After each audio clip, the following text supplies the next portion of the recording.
प्रिय भैया, प्रीपोजिशन के क्रम में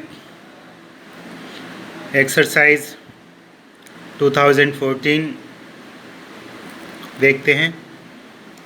he was made aware, aware के बाद ऑफ का प्रयोग होगा, ओ एफ ऑफ का प्रयोग। He was made aware of the danger. दूसरा सेंटेंस है द पुलिसमैन। यहाँ पीछे के लिए गतिशील अवस्था में आफ्टर का प्रयोग करते हैं और स्थिर अवस्था में बिहाइंड का प्रयोग करेंगे।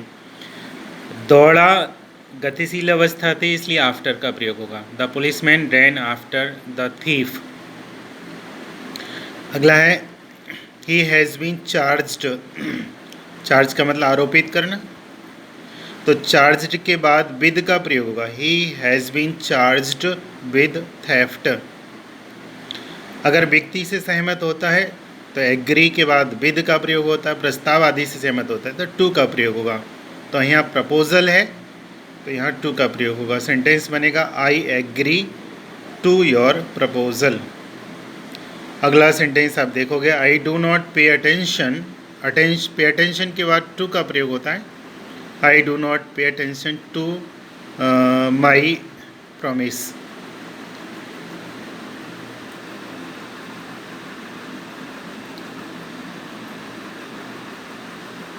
ही did the same as my repeated request. Same के बाद एज का प्रयोग होगा।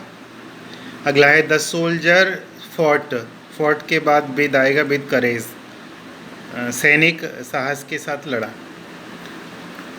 एक्सरसाइज हम 2015 को देखेंगे। He has been suffering from fever for about a week. For का प्रयोग होगा, अनिश्चित समय। घी इज़ मेड, यहाँ फ्रॉम का प्रयोग होगा क्योंकि घी और मिल्क का जो रूप है काफ़ी कुछ बदल चुका है, इसलिए फ्रॉम का प्रयोग। अगर जिस चीज़ से कोई चीज़ बनी हो तो और रूप वही रहे तो ऑफ का प्रयोग होता है, फ्रॉम का प्रयोग। परंतु यहाँ फ्रॉम का प्रयोग करेंगे। घी इज़ मेड फ्रॉम मिल्क, ध्यान दीजिए इसमें विशेष। सीता डाइड, डाइड के बाद ऑफ का प्रयोग होगा। Sita died of breast cancer. He is good, good के बाद एट का प्रयोग होता है, बता चुके हैं हम आपको। You must be aware, be aware के बाद ऑफ का प्रयोग होगा, ओ एफ ऑफ।